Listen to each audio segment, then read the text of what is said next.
The stars looked peaceful that morning. Captain Jake Morrison stood on the bridge of his ship, the Aurora Dawn, watching the distant suns shine like tiny diamonds against the black of space. His coffee was getting cold in his hands, but he didn't mind. After 20 years of flying between worlds, he still loved this view. "Another quiet day in the middle of nowhere," said Danny Rodriguez from his station. The young man was barely 25, fresh out of the academy with bright eyes and quick fingers on the communication controls. He had joined the crew 6 months ago, eager to explore the galaxy and discover new things. Dr. Lisa Carter looked up from her research notes and smiled. "Quiet is good for our work," she said. "The old ruins don't like noise anyway." She was studying the remains of ancient cities on dead planets, trying to understand civilizations that had vanished long before humans reached the stars. Jake nodded and took a sip of his cold coffee. The Aurora Dawn was a research ship, not worship. They spent their days digging through old ruins, taking pictures of strange artifacts, and writing reports that few people would ever read. It was peaceful work, and Jake liked it that way. Humans had been part of the Galactic Council for almost 200 years now. They were known as the nice guys of space, the ones who solved problems with words instead of weapons. When the Centauri War threatened to destroy 3 star systems, it was human diplomats who found a way to make peace. When trade disputes arose between alien species, humans stepped in to help everyone find fair solutions. Other species respected humans for their wisdom and kindness. The tall, blue-skinned Altarians often asked for human advice on complex problems. The insect-like mantids trusted human traders more than their own kind. Even the proud warrior race called the Drakmari would listen when humans spoke at council meetings. What the galaxy didn't know was that humans were very good at keeping secrets.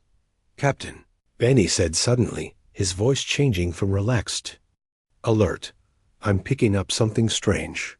Jake set down his coffee cup and walked over to Danny's station. "What kind of strange?" "It's faint, really faint. Looks like a distress signal, but it's coming from the Kethver sector." Danny's fingers danced over his controls, trying to clean up the signal. "That area is supposed to be empty space." Lisa joined them, looking concerned. "The Kethver sector is controlled by the Vrak Dominion. No one goes there without permission, and they don't give permission to anyone." Jake frowned. The Vrak Dominion was bad news. They were a military empire that believed in taking what they wanted by force. They had enslaved dozens of species and turned entire worlds into factory planets worked by prisoners. The Galactic Council had tried to negotiate with them many times, but the Vrak only understood strength. "Can you clean up the signal?" Jake asked. Danny worked for several minutes, adjusting frequencies and filtering out background noise. Slowly, words began to form in the static. The ship's computer tried to translate the alien language, and text appeared on the screen. "This is Colony. Ship Harmony. We are under attack. Repeat, we are under attack.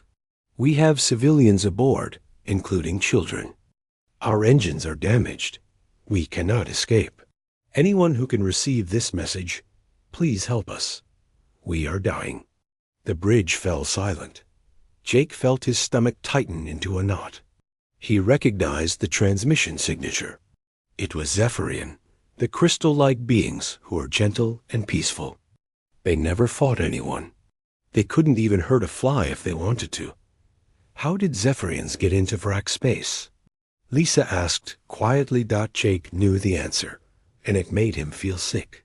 6 months ago, the Zephyrian homeworld had been destroyed when their sun expanded.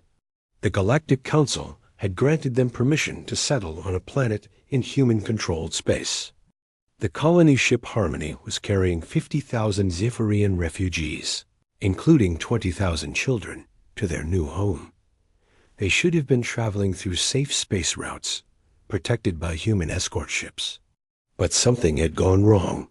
"Captain," Danny said, his voice tight with worry. "The signal is getting weaker. Whatever is happening to them, it's getting worse." Jake stared at the screen, watching the translated words scroll past. The Zephyrians were asking for help. They were dying. And according to every law and treaty in the galaxy, there was nothing he could do about it. The Kethver sector belonged to the Vrak Dominion. Entering their territory without permission was an act of war. The Aurora Dawn was just a research ship with no weapons and no military escort. Even if they could reach the Harmony in time, what could they do against Vrak? Warships? But the Zephyrians were under human protection. When their world died, humanity had promised to keep them safe. They had trusted humans to guard them on their journey to a new life. "Sir," Danny said quietly, "the signal just went silent." Jake closed his eyes. In the darkness behind his eyelids, he could see crystal faces looking up at him with trust and hope. Children who would never grow up. Families who had already lost their world and were now losing their lives. He opened his eyes and looked at his crew. Lisa was staring at the communication screen with tears in her eyes. Danny was young, but his face showed the same pain Jake felt in his heart. "Danny," Jake said, his voice steady despite the storm in his chest. "Open a channel to Sector Command. Priority Alpha." "Sir, are you sure?" Danny's fingers hesitated over the controls. Priority Alpha was for emergencies only. It would wake up admirals and generals in the middle of the night. It would set off alarms in command centers across human space. "Do it." Danny pressed the buttons. Within seconds, Admiral Helen Brooks appeared on the screen. She looked like she had been woken up, her gray hair messy and her uniform wrinkled. But her eyes were sharp and alert. "Morrison, this better be important," she said. Jake took a deep breath. "Admiral, we have received a distress call from the Zephyrian colony ship Harmony. They are under attack in the Kethver sector. They have civilians aboard, including children. They need immediate assistance." The Admiral's face changed. The sleepy look disappeared, replaced by the hard expression of a military officer who had seen too many wars. "Jake, you know I can't authorize a rescue mission in Vrak space. It would mean war. Then what do we do? Let them die?" Admiral Brooks was quiet for a long moment. Jake could see her thinking, weighing options, calculating costs. Finally, she spoke. "Stand by, Captain. I'm going to make some calls." The screen went dark. Jake stood in the silence of his bridge, knowing that everything was about to change. Somewhere in the depths of human space, people were waking up who had been asleep for a very long time. Machines that had been quiet for generations were starting to hum with power. The galaxy was about to learn a secret that humanity had kept for 200 years. Sometimes, the most dangerous weapon is the one nobody knows you have. Admiral Helen Brooks stood in her office, staring at the communication screen that had gone dark. Captain Morrison's words echoed in her mind. 50,000 Zephyrian civilians under attack. Children dying. The clock on her wall showed 3 in the morning, but she knew sleep would not come again this night. She pressed a button on her desk that had not been touched in 20 years. The button was red and small, hidden beneath a clear cover that required her fingerprint to open. When she pressed it, alarms began to sound in secret places across human space, not far beneath the surface of Luna, in a facility that appeared on No maps and existed in no official records. Dr. Peter Young felt his wrist communicator buzz with an urgent pattern. He had been asleep in his small quarters, dreaming of his daughter who lived on Earth, and believed he worked as a simple research scientist. Peter rolled out of bed and dressed quickly. The corridors of the hidden base were already filled with people hurrying to their stations. Men and women who had spent years waiting for this moment, training for something they hoped would never come. "Status report," Peter said as he entered the main control room. Lieutenant Commander Kate Phillips looked up from her station. Priority Alpha signal received 17 minutes ago. Admiral Brooks has requested immediate consultation on Operation Prometheus. Peter felt his heart skip a beat. Operation Prometheus was the plan they had all prayed they would never need. For 200 years, humanity had built weapons in secret, hidden them in the darkness between stars, and hoped that peace would last forever. Bring everything online, Peter ordered. All systems, all stations, all personnel. Around the galaxy, other secret facilities began to wake up. On Titan, massive shipyards that looked like mining operations powered up their real equipment. In the asteroid belt, weapon platforms disguised as research stations activated targeting. Systems that could hit a coin from 1,000,000 kilometers away. On Mars, soldiers who officially did not exist began putting on armor that made them faster and stronger than any alien warrior. Captain Amy Steele sat in the command chair of the HMS Retribution, watching her crew prepare for battle. Her ship hung in the dark space between Jupiter and Saturn, invisible to all sensors. Around her, 46 other ships waited in the same silence they had maintained for decades. The Ghost Fleet had been humanity's greatest secret, while other species built their warships big and obvious. Humans had learned to hide their strength. The ships were small, fast, and deadly. They could appear anywhere in the galaxy within hours, strike with precision that no enemy could match, and vanish before anyone knew they had been there. "Captain," said her first officer, Commander Ben Taylor, "we have received our orders." "Amy, read the message on her screen." The words were simple, but they carried the weight of 2 centuries of preparation. Rescue mission. Zephyrian civilians under attack. Kethfer sector. Rules of engagement. Save the innocent. Destroy all threats. She looked around her bridge at the faces of her crew. These were people who had trained their entire lives for this moment. Some were young, some were old, but all of them knew what it meant to be humanity's hidden guardians. "All ships, this is Steele," she said into her communicator. "Operation Prometheus is now active. Set course for the Kethfer sector. Maximum speed." The Ghost Fleet moved through space like shadows given form. Their engines bent space around them, allowing them to travel faster than light without leaving the energy signatures that other ships produced. To anyone watching, they would appear as nothing more than background radiation dot in the Kethfer sector. The Zephyrian colony ship Harmony drifted helplessly in space. Its crystal hull was cracked and bleeding atmosphere. Around it, 12 wrack. Warships circled like predators, firing their weapons at the defenseless civilian vessel. Commander Rex Vorth stood on the bridge of his flagship, watching the destruction with satisfaction. The Vrak were a race of reptilian humanoids who believed that strength was the only thing that mattered in the universe. They had been expanding their territory for centuries, conquering weaker species and forcing them into slavery. "The crystal. Creatures are almost finished," reported his weapons officer. "Their ship will break apart in a few more minutes." Rex nodded. The Zephyrians had been traveling through space that belonged to the Vrak Dominion. It did not matter that they were refugees or that they had children aboard. Trespassing was a crime that required punishment. "Sir," said his communications officer. Suddenly, "We are receiving a transmission." "From the crystal ship?" "No, sir.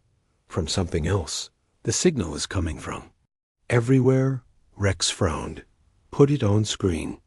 The image that appeared showed a human woman in a military uniform he did not recognize. She had short blonde hair and cold blue eyes that seemed to look right through him.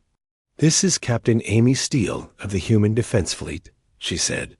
Her voice was calm and steady, but there was something in it that made Rex's scales tingle with unease. "You are attacking civilians of a species under our protection. Cease your attack immediately and withdraw from this system. Rex laughed, a harsh sound that filled his bridge. Human defense fleet? Humans do not have a defense fleet. Humans are weak traders and diplomats. They make peace, not war. You have 30 seconds to comply, the woman said, ignoring his laughter. Or what? Rex sneered. You will negotiate with us? Offer us a trade agreement? Humans have no weapons, no military, no way to threaten the mighty Vrak Dominion. The woman's expression did not change. 15 seconds. Rex cut the transmission and turned to his weapons officer. Destroy that ship. Show these humans what happens when they try to threaten us. The weapons officer targeted the area where the transmission had come from and fired. The massive energy beam shot out into empty space, hitting nothing but vacuum. Sir, a sensor operator said, his voice shaking. I'm reading something strange. There are ships out there, lots of ships, but they're not showing up on our main sensors. Impossible, Rex said. Our sensors can detect anything in space. Sir, there? Decloaking. The space around the Vrak fleet suddenly filled with ships that had not been there a moment before. They were sleek and dark, smaller than the Vrak warships, but somehow more frightening. They moved with a fluid grace that made them look alive, like metal sharks swimming through the void. How many? Rex asked, though he was not sure he wanted to know the answer. 47 ships, sir. All of them are targeting us. Rex stared at the tactical display. The human ships had appeared from nowhere and surrounded his entire fleet. How was this possible? Humans were supposed to be peaceful. They were supposed to be weak. This is Captain Steele, came the voice again. You have fired on our ships. You have ignored our warnings. You have chosen to continue attacking innocent civilians. We will now demonstrate why that was a mistake. The first Vrak ship simply vanished. One moment it was there, firing its weapons at the human vessels. The next moment, there was nothing but empty space and a faint cloud of particles that had once been metal and flesh. What happened? Rex screamed. Where did it go? I don't know, sir. Our sensors show that the ship was there, and then it was gone. No explosion, no debris, just ... gone. The second Vrak ship tried to run. It turned away from the battle and fired its engines at maximum power. The human ships did not pursue it. They did not need to. A beam of light reached out from one of the dark vessels and touched the fleeing ship. The ship stopped moving and began to drift, its engines dead, its weapons offline. Surrender now. Captain Steele's voice filled the space around them. Surrender, and you will be taken prisoner. Continue fighting, and you will be destroyed. Rex looked at his remaining ships. 10 vessels against 47. His ships were bigger, but the humans had already proven that size did not matter. Whatever weapons they were using, the Vrak had never seen anything like them. All ships, he said into his communicator, his voice bitter with defeat. Stand down. Surrender to the human fleet. The battle was over. The Zephyrian colony ship Harmony still drifted in space, but it was no longer under attack. Human rescue ships appeared from nowhere and began helping the wounded crystal beings dot in the depths of space. The ghost fleet had revealed itself for the first time in 2 centuries. The galaxy's greatest secret was now in the light, and nothing would ever be the same again. Captain Amy Steele stood on her bridge, watching the rescue operation. Her crew worked with quiet efficiency, but she could see the pride in their faces. They had done what they were created to do. They had protected the innocent. Captain, Commander Taylor said, the Galactic Council is requesting immediate communication. They want to know what just happened. Amy smiled for the first time in years. Tell them we'll be in touch. We have some explaining to do. The news traveled across the galaxy faster than light itself. Within 6 hours of the battle in the Kethfor sector, every major government, trade union, and military force knew the same impossible truth. Humans had a secret military. Humans had weapons that could make ships disappear. Humans were not the peaceful traders everyone thought they were. Ambassador Claire Johnson sat in her office on the Galactic Council station, watching news reports from across known space. Her communication device had not stopped ringing since the story broke. Representatives from dozens of species wanted answers, explanations, and assurances that humanity was not planning to conquer the galaxy. The door to her office opened, and her assistant, Mark Wilson, hurried in with a datapad in his hands. "Ma'am, the emergency council session has been called. Every member race will be there. They want you in the main chamber in 30 minutes.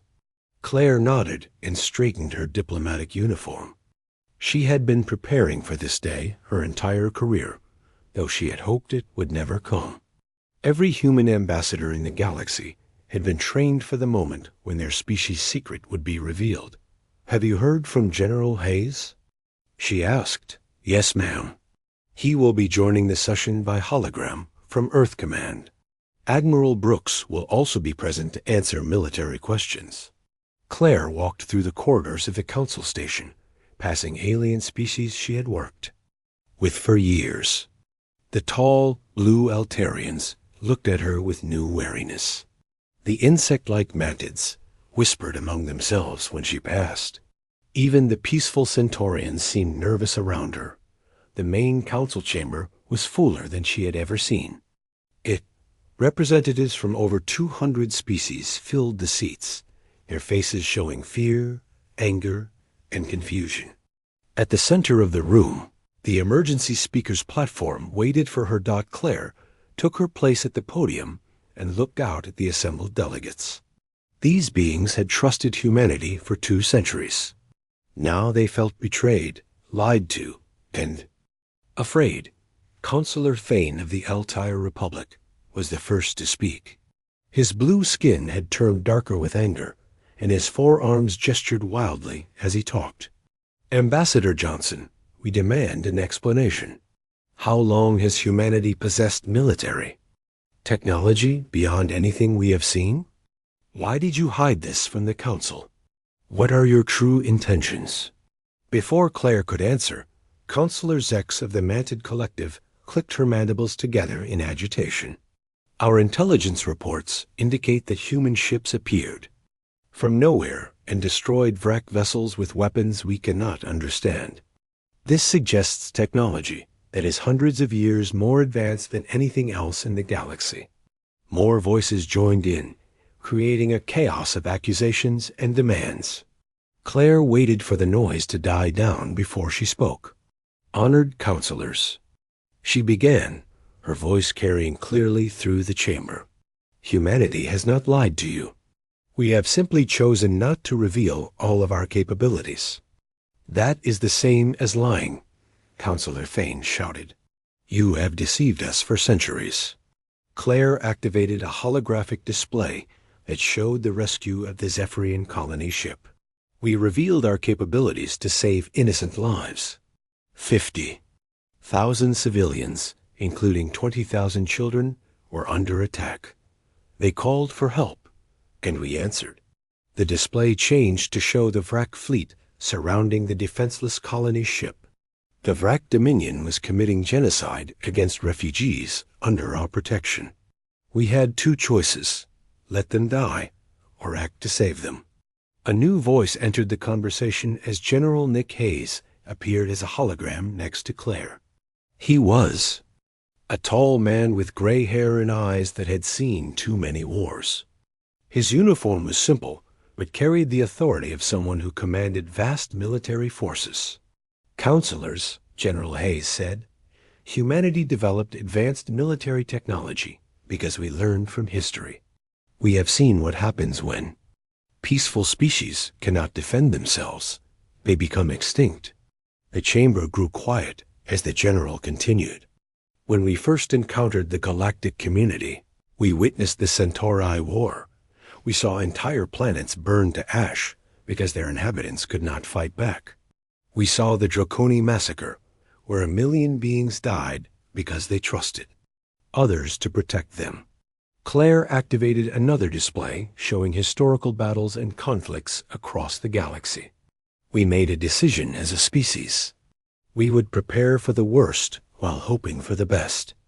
We would build weapons we hoped never to use, and we would hide our strength until the moment we needed it most. Counselor Yeth of the Peaceful Union, a species known for their philosophy of nonviolence, spoke in a trembling voice. But why? Hide it from us? We are your allies, your friends. We trusted you. General Hayes stepped forward. Because trust must be earned, not demanded. We have been watching the galaxy for 200 years. We have seen how power corrupts, how military strength leads to aggression. We chose to remain hidden until someone needed our help. Admiral Helen Brooks appeared as another hologram, joining Claire and the General. Our technology is not meant for conquest, she said. It is meant for protection.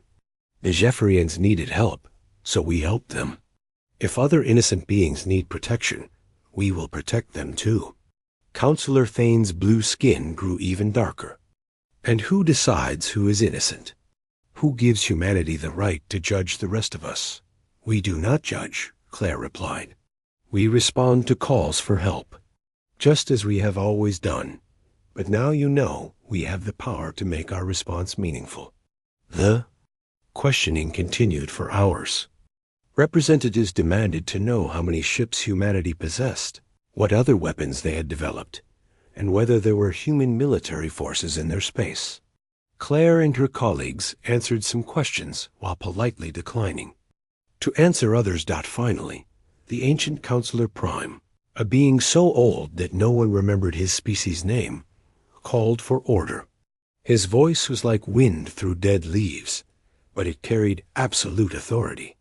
The revelation of human military capability changes the balance of power in our galaxy, he said slowly. This council must decide how to respond to this new reality. Counselor Thane stood again. I propose that humanity be suspended from the council until they fully disclose their military capabilities and submit to inspection by neutral parties. Second the motion, called Counselor Zex, but other voices spoke up in opposition. Counselor Viarin of the Trade Federation stood. Humanity saved the Zephyrians. They used their power to protect the innocent, not to conquer or destroy. This is exactly what we would want from any species with such capabilities. The Vrak Dominion has been a threat to peaceful species for generations, added Counselor Moth. Of the Rim territories. Perhaps it is time someone had the power to stop them. The debate raged on, but Claire could see the tide turning. Fear was giving way to hope among some delegates. The aggressive species that had threatened their neighbors for centuries were suddenly reconsidering their actions. The peaceful species that had lived in fear were beginning to feel safer. As the session finally ended, Claire remained at the podium while delegates filed out in small groups, talking quietly among themselves. Some looked at her with suspicion, others with gratitude, and a few with something that might have been relief. Mark Wilson approached her with another datapad. Ma'am, we're receiving surrender requests from 17 different militant factions across the galaxy.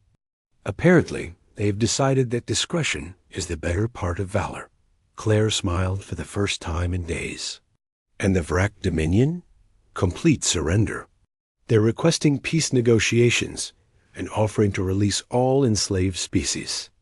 Immediately. Claire looked out at the stars visible through the chamber's great windows. The galaxy had changed in a single day. Humanity's secret was now public knowledge, and the balance of power had shifted forever. But perhaps, she thought, it had shifted in the right direction. Sometimes the best way to keep peace was to make sure everyone knew the cost of breaking. The age of hidden strength was over. The age of protective power had begun. 5 years had passed since the day that changed everything. Captain Jake Morrison, now Admiral Morrison, stood on the observation deck of Starbase Unity, watching ships from dozens of different species work together in ways that would have been impossible before the revelation. The base itself was a symbol of the new galaxy, built jointly by humans and aliens as a center for peaceful cooperation. Through the massive windows, he could see Zephyrian crystal ships flying alongside human vessels, their surfaces catching and reflecting the light of nearby stars. Manted cargo haulers worked with Altarian science ships to explore new systems. Even former enemies like the reformed Vrak Republic sent delegations to discuss trade agreements and mutual defense pacts. "It's beautiful, isn't it?" Dr. Lisa Carter said as she joined him at the window. She wore the uniform of the new Galactic Research Institute, an organization that had grown from humanity's willingness to share some of their advanced technologies with peaceful species. Jake nodded. "Sometimes I still can't believe how much has changed." "Do you remember when we thought our biggest worry was cataloging old ruins?" Lisa laughed. "The ruins are still there, but now we have help studying them. The Centaurians have theories about ancient civilizations that we never would have thought of. The Delvians can read energy patterns in old technology that our sensors miss completely. Through their communication devices, they could hear Danny Rodriguez coordinating with traffic control." The young man had been promoted to commander and now ran the communications center for the entire starbase. His voice carried the confidence that came from years of managing conversations between species that had once been enemies. "Admiral Morrison." To the command center came an announcement. "Priority message from Earth Command." Jake made his way through corridors filled with beings from across the galaxy. Human children played with young Altarians in the recreation areas. Manted engineers worked alongside human technicians to maintain the station systems. The diversity that had once seemed impossible was now simply normal life. In the command center, General Hayes appeared on the main screen. The old soldier looked tired but satisfied. Behind him, Jake could see the new Earth Defense Command Center, where humans and aliens worked together to monitor threats across the galaxy. "Jake," the general said, "I have good news and interesting news. Which do you want first?" "Give me the good news." "The Draconi Empire has officially requested to join the Galactic Protection Treaty. That makes them the 47th aggressive species to abandon their expansion plans and ask for peaceful integration instead." Jake smiled. The Galactic Protection Treaty had been humanity's proposal for a new kind of peace. Instead of just promising not to fight each other, member species pledged to protect innocent beings anywhere in the galaxy. It was backed by the implicit threat of human military intervention, but it was also supported by genuine cooperation and mutual benefit. "And the interesting news?" General Hayes looked amused. "We've received a message from the Outer Rim. Apparently, there's a species out there that claims they've been hiding their true military capabilities for the past 3,000 years. They want to know if we'd like to compare notes." Lisa, who had been listening from nearby, laughed out loud. "You mean we're not the only ones who had this idea?" "Apparently not. It seems that hiding your strength until you need it is a fairly common survival strategy among intelligent species. We're just the most recent ones to reveal ourselves." Jake thought about that. During the past 5 years, archaeologists working with the new international teams had discovered evidence of at least 12 different civilizations that had followed the same pattern. They had hidden their military technology, presented themselves as peaceful traders or researchers, and only revealed their true capabilities when forced to protect innocent lives. "Sir," Danny's voice came over the communication system. "We're receiving a priority signal from the Harmony." Jake felt a warm feeling in his chest. The Zephyrian colony ship had been fully repaired and converted into a mobile research vessel. The crystal beings had become some of humanity's closest allies, and they had named their new homeworld Hope in honor of the species that had saved them. the main screen to show Captain Jen Crystal, the Zephyrian commander of the Harmony. Her crystalline features reflected the light and patterns that humans had learned, indicated happiness and excitement. "Admiral Morrison," she said, her translated voice carrying obvious joy. "We have wonderful news to share. Our new world has been officially declared ready for full colonization. The first permanent cities are being built, and we will have space for 2 million residents within the next year." "That's fantastic news, Captain. Your people have worked hard to build their new home. We could not have done it without human protection and assistance. Our children learn about the day you answered our call for help. It is taught in every school as the moment when we knew we were not alone in the universe." After the call ended, Jake returned to the observation deck. The view of space was the same, but his perspective had changed completely. 5 years ago, he had been a simple research captain, worried about ancient ruins and cold coffee. Now he was responsible for helping to maintain peace across hundreds of star systems. The galaxy had learned to live with the knowledge that humans possessed weapons beyond their understanding. Some species had tried to steal human technology, but they had discovered that humanity's greatest weapon was not their advanced ships or mysterious energy beams. It was their patience and their willingness to use their power only when necessary. The Vrak Dominion had become the Vrak Republic after their complete surrender. Their former slaves had been freed and given their own worlds to govern. The aggressive warrior culture had been replaced by a society focused on rebuilding and making amends for past crimes that other militant species had followed similar paths. The threat of human intervention had convinced dozens of aggressive empires to abandon their conquest plans and focus on peaceful development instead. Wars still happened, but they were smaller, shorter, and often ended when human mediators arrived with their ships visible in the background. "Admiral," came Danny's voice again, "we're receiving reports of a distress call from the Kepler sector. Unknown attackers are threatening a civilian convoy." Jake sighed and smiled at the same time. "Dispatch the nearest patrol ships. Rules of engagement: protect the innocent, capture the aggressors if possible." "Already done, sir." The USS Liberty and her escort group are en route. Estimated arrival in 40 minutes. Jake looked out at the stars again. Somewhere in the Kepler sector, innocent beings were in danger. But they would not be in danger for long. The galaxy had learned that there were those who watched, those who waited, and those who came when called. The children of hope played in crystal cities under alien suns, safe because someone had answered their parents' call for help.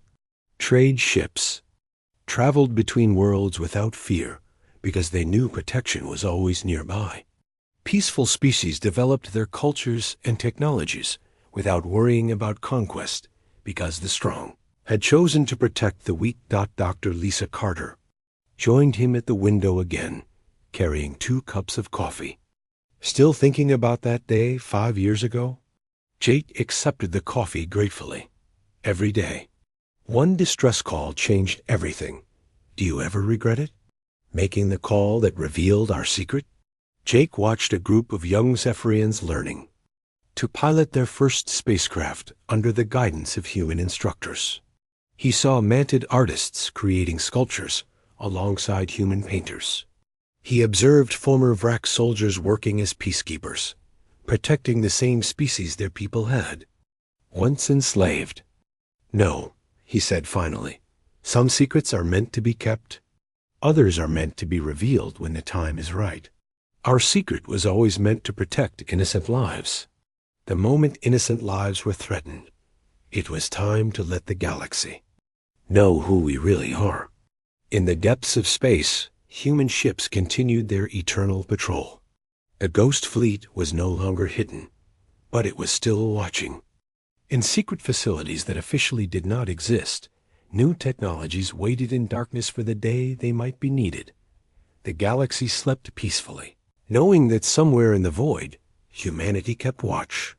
The strongest guardians were no longer the ones nobody saw coming.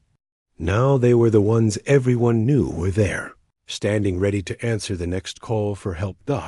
And in the crystal cities of hope, Zephyrian children learned the most important lesson their species had ever discovered.